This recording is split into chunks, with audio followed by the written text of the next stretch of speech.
ബിസ്മില്ലാഹിർ റഹ്മാനിർ റഹീം. ഇന്നൽ ഹംദലില്ലാഹ് വസ്സലാത്തു വസ്സലാമു അലാ റസൂലില്ലാഹ് വഅലാ ആലിഹി വസഹ്ബിഹി അജ്മഈൻ. അസ്സലാമു അലൈക്കും വറഹ്മത്തുള്ളാഹി വബറകാതുഹു. ഇന്ന് സംസാരിക്കാൻ പോകുന്നത് മറ്റൊരു അറിയപ്പെട്ട ഇസ്ലാമിനെക്കുറിച്ച് സംസാരിക്കുന്ന ഒരു വ്യക്തിയെക്കുറിച്ചാണ്. നുമാൻ അലി ഖാൻ. അദ്ദേഹം പറയുകയാണ്, അഖീദ അതിനർത്ഥം വിശ്വാസം, അതറിയേണ്ട ആവശ്യമില്ല, കാരണം ഖുർആനിൽ ആ അറബി പദമില്ല. ബാറക്കല്ലാഹു ഫീക്കും. അദ്ദേഹം പറയാണ്, അഖീദ ഇത്ര വലിയൊരു പ്രധാനപ്പെട്ട വിഷയമായിരുന്നെങ്കിൽ ആ അഖീദ എന്ന പദം ഖുർആനിൽ ഉണ്ടാകേണ്ടേ എന്നാണ്. അതേക്കുറിച്ച് സംസാരിക്കുന്നതിന് മുമ്പ് ചില കാര്യങ്ങൾ ഒന്ന് വ്യക്തമാക്കേണ്ടതുണ്ട്. ഞാനിപ്പോൾ 3-4 ക്ലാസ്സുകൾ എടുത്തു വ്യക്തികളെക്കുറിച്ച്. ജാക്കിർ നായക്ക്, അതേപോലെ ആസിം അൽ ഹക്കീം, മുഫ്തി മെങ്ക്, ഇങ്ങനത്തെ ക്ലാസ്സുകൾ എടുക്കുന്നത് ഈ വ്യക്തികളെ വ്യക്തിഹത്യ നടത്താനല്ല, ഇത് അവരെക്കുറിച്ചുള്ള പരദൂഷണവുമല്ല. ബാറക്കല്ലാഹു ഫീക്കും. ഇതുപോലത്തെ വ്യക്തികൾ, പ്രത്യേകിച്ച് ഇവർ സമൂഹത്തിലെ വലിയൊരു സമൂഹത്തെ, ഇസ്ലാമിനെക്കുറിച്ചുള്ള തെറ്റായ സന്ദേശം സമൂഹത്തിൽ നൽകുമ്പോൾ ഒരു മുസ്ലിമിന്, അതിനെക്കുറിച്ച് അറിവുള്ള ഒരു മുസ്ലിമിൻ്റെ നിർബന്ധ ബാധ്യതയാണ് അവരെക്കുറിച്ച് മുന്നറിയിപ്പ് നൽകുക എന്നത്. ഇതുപോലത്തെ വ്യക്തികളെക്കുറിച്ചുള്ള ദർസുകളിൽ നമ്മൾ ഈ വ്യക്തികളെ പരിഹസിക്കുകയോ അപമാനിക്കുകയോ ചെയ്യുന്നതല്ല, മറിച്ച് ഈ വ്യക്തികൾ സമൂഹത്തിന് തെറ്റായ സന്ദേശം ഇസ്ലാമിനെക്കുറിച്ച് നൽകുമ്പോൾ അത് ആ സമൂഹത്തെ, ഈ വ്യക്തികൾ പറയുന്നത് ശരിയാണെന്ന് വിശ്വസിക്കുന്ന വലിയ സമൂഹം, അവരെ നരകം കൊണ്ട് താക്കീത് ചെയ്ത തെറ്റായ വിഷയങ്ങളാണ് പഠിപ്പിക്കുന്നത്. അതുകൊണ്ട് തന്നെ ഈ വ്യക്തികളെക്കുറിച്ച് ജാഗ്രത പുലർത്തേണ്ടതുണ്ട് എന്ന് പറയൽ ഒരു മുസ്ലിമിൻ്റെ ബാധ്യതയാണ്. അങ്ങനെ സഹാബാക്കൾ റളിയല്ലാഹു അൻഹു ചെയ്തിട്ടുണ്ട്, പേരെടുത്ത് പറഞ്ഞിട്ടുണ്ട്. അതേ സമയത്ത് നമ്മൾ ഈ വ്യക്തികളെക്കുറിച്ച് പരദൂഷണം പറയുന്നില്ല. പരദൂഷണം എന്ന് പറഞ്ഞാൽ എന്താ? ആ വ്യക്തിയിലുള്ള ഒരു സ്വഭാവം, അത് നമ്മൾ മറ്റൊരാളോട് പറയുകയാണ്.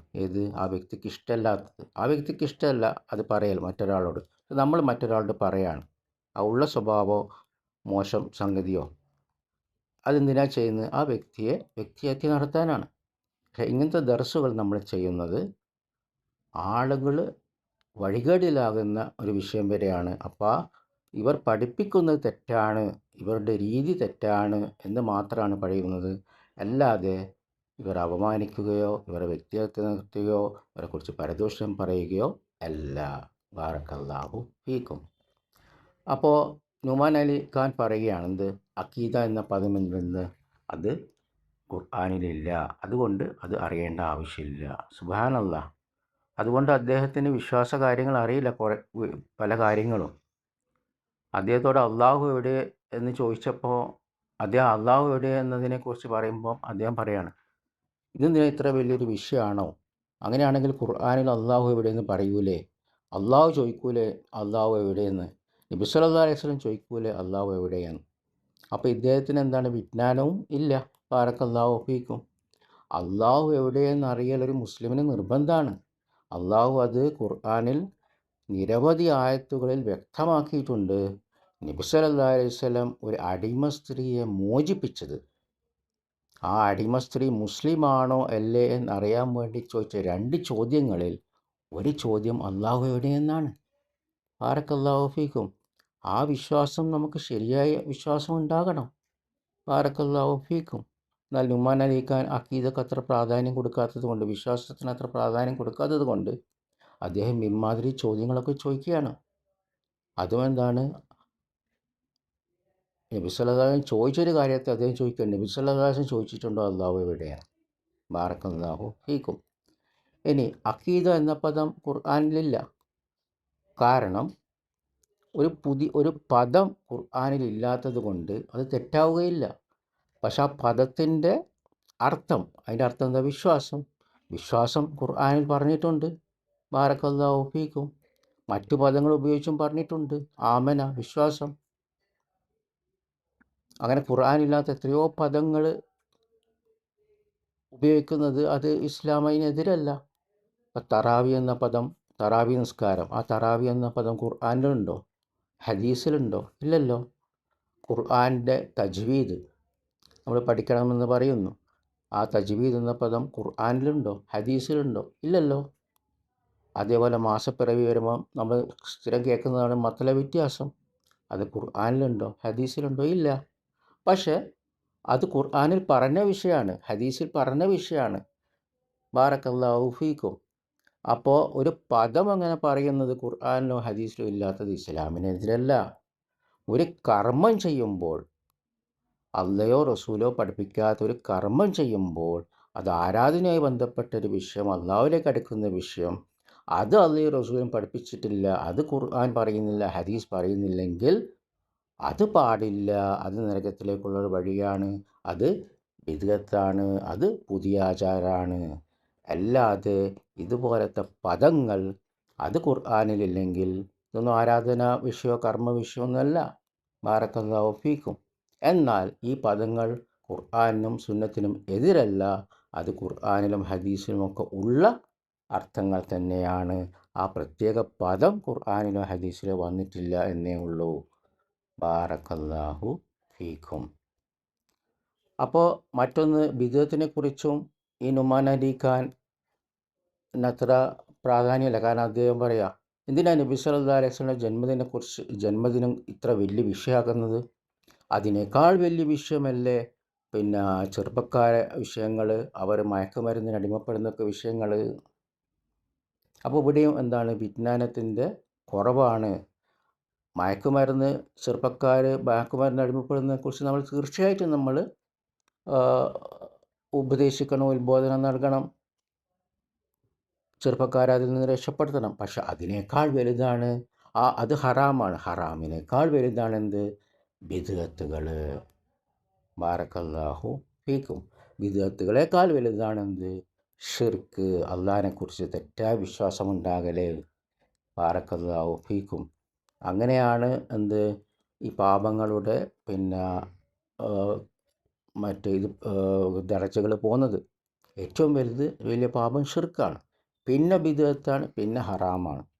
പക്ഷേ ഈ വിശ്വാസ കാര്യങ്ങളെക്കുറിച്ചോ അല്ലെങ്കിൽ ബിദ്അത്തിനെ കുറിച്ചോ നുമാൻ അലി ഖാൻ ഒരു വിഷയമല്ല. ബാറക്കല്ലാഹു ഫീക്കും. ഇദ്ദേഹത്തെക്കുറിച്ചും ഇങ്ങനെ പറയുന്നത്, അദ്ദേഹം ഒരുപാട് ആളുകൾ അദ്ദേഹത്തിൻ്റെ പ്രഭാഷണങ്ങൾ കേൾക്കുന്ന ഒരവസ്ഥയാണ്.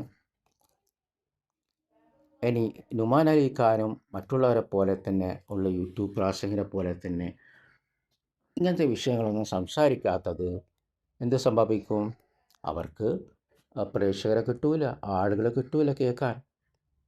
അപ്പോൾ യൂട്യൂബിൽ കുറേ ലൈക്കുകൾ വരൂല, കുറേ വ്യൂസ് വരൂല. ഒരു ക്ലാസ് എടുക്കുമ്പം ക്ലാസ് കാലിയായിരിക്കും, കുറച്ച് പേരേ ഉണ്ടാവുള്ളൂ. ബാറക്കല്ലാഹു ഫീക്കും. അപ്പോൾ കുറേ ആളുകളെ കിട്ടണമെങ്കിൽ യഥാർത്ഥ സത്യം, ഇസ്ലാമിൻ്റെ അടിസ്ഥാന കാര്യങ്ങൾ പറയാത്തവരാണ് ഇതുപോലത്തെ ഞാൻ സംസാരിക്കുന്ന ഈ വ്യക്തികൾ. ബാറക്കല്ലാഹു ഫീക്കും. അപ്പം നമ്മൾ മനസ്സിലാക്കണം, ഞാൻ കഴിഞ്ഞ ദർസിലും പറഞ്ഞിട്ടുണ്ട്, എന്താണ്, കുറേ ആളുകളിലേക്ക് ഇവരുടെ സന്ദേശം എത്തുമ്പോൾ അത് കുറേ ആളുകൾ കാണുന്നു, വ്യൂസ് കിട്ടുന്നു, കുറേ ലൈക്സ് കിട്ടുന്നു. പക്ഷെ എന്താണ്, അത് പരലോകത്ത് നഷ്ടമായിരിക്കാം. എന്നാൽ സത്യം പറയുന്നവരോ അവരെപ്പോഴും കുറവാണ്. ഖുർആനിൽ തന്നെ അള്ളാഹു പറഞ്ഞല്ലോ, ഇന്തുത്തി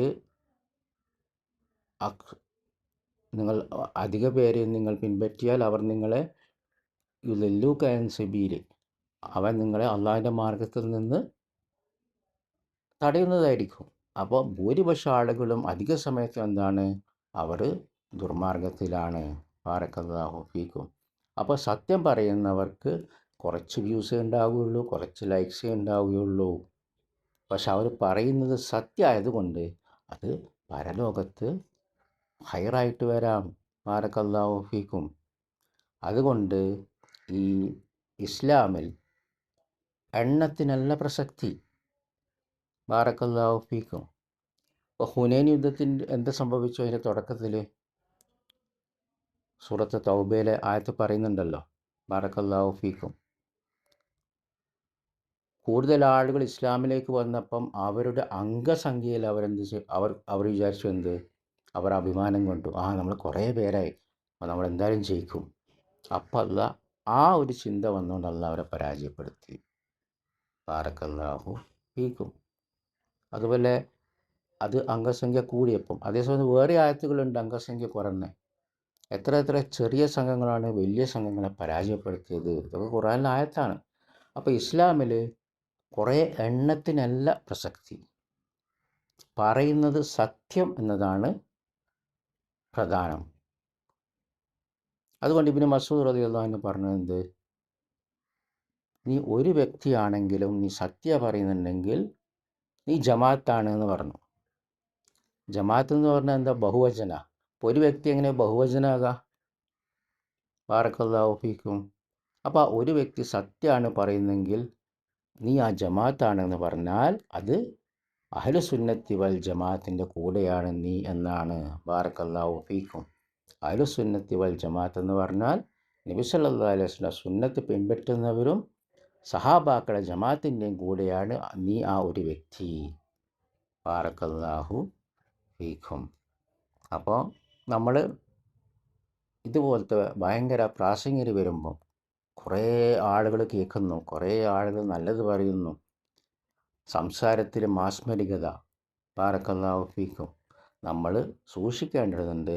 അവർ പഠിപ്പിക്കുന്നത് അത് ശരിയായ രീതിയിലാണോ, ശരിയായ കാര്യങ്ങളാണോ അവർ പഠിപ്പിക്കുന്നത് എന്ന് സൂക്ഷിക്കേണ്ടതുണ്ട്. നുമാൻ അലി ഖാൻ, പിന്നെ അദ്ദേഹത്തിൻ്റെ വേറൊരു വിഷയം, തമാശ പറഞ്ഞ ആളുകളെ ചിരിപ്പിക്കുന്ന രീതിയാണ്. ഇതുമെന്താണ്? ആളുകളെ ആകർഷിക്കാനാണ്. ഇത് ഇസ്ലാമിക പ്രബോധനം സലഫി മനഹജല്ല. നബി സല്ലല്ലാഹു അലൈഹി വസല്ലം സഹാബത്ത് പഠിപ്പിക്കാത്ത ഒരു രീതിയാണ് ആളുകളെ ചിരിപ്പിച്ചിട്ടുള്ളൊരു പ്രബോധനം. അങ്ങനെ എന്ത് സംഭവിച്ചു? നുമാൻ അലി ഖാൻ ഒരു സഹാബിയെ പോലും പരിഹസിക്കുന്ന അവസ്ഥ വന്നു. ബാറക്കല്ലാഹു ഫീക്കും. അത് ഗുരുതരമായ പ്രശ്നമാണ്. ബാറക്കല്ലാഹു ഫീക്കും. അപ്പോൾ ഇവിടെ ഇതുപോലത്തെ വ്യക്തികളെ ജാഗ്രത പാലിക്കാൻ. കാരണം സമൂഹം ഇവരുടെ കൂടെയാണ്, ഇവരത് കേൾക്കാനാണ് പോകുന്നത്. അപ്പോൾ ഇവർ പഠിപ്പിക്കുന്നത് അത് ശരിയായ അടിസ്ഥാനങ്ങൾ ഇവർ പഠിപ്പിക്കുന്നില്ല. നരകം കൊണ്ട് താക്കീത് ചെയ്ത വിഷയങ്ങൾ ഇവർ പഠിപ്പിക്കുന്നില്ല. ചിലപ്പോൾ നരകം കൊണ്ട് താക്കീത് ചെയ്ത വിഷയങ്ങളായിരിക്കും ഇവർ പറയുക. അതുകൊണ്ട് ഇതുപോലത്തെ വ്യക്തികളെ നമ്മൾ സൂക്ഷിക്കേണ്ടതുണ്ട്. ബാറക്കല്ലാഹു ഫീക്കും. നമുക്കിവിടെ നിർത്താം. സുബ്ഹാനക്കല്ലാഹുമ്മ വബിഹംദിക അഷ്ഹദു അൻ ലാ ഇലാഹ ഇല്ലാ അൻത അസ്തഗ്ഫിറുക വഅതൂബു ഇലൈക്. അസ്സലാമു അലൈക്കും വറഹ്മത്തുള്ളാഹി വബറകാതുഹു.